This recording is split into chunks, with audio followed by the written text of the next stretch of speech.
Friends, hello, good morning. నేను మీ Sai Kiran vlog adventure vlog మాట్లాడుతున్నాను. ఇదండి, నేను ఈరోజు శ్రీ సిటీ కంపెనీలో కొత్తగా జాయిన్ అయ్యాను సెక్యూరిటీ గార్డ్గా.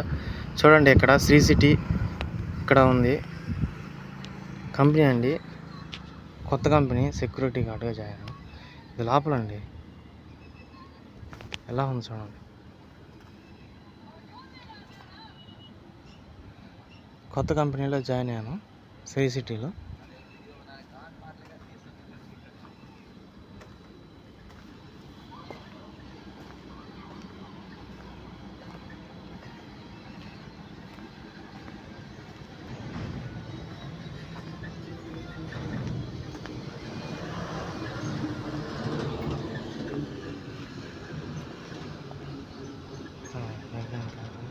ఇదండి, ఓకే అండి, బాయ్.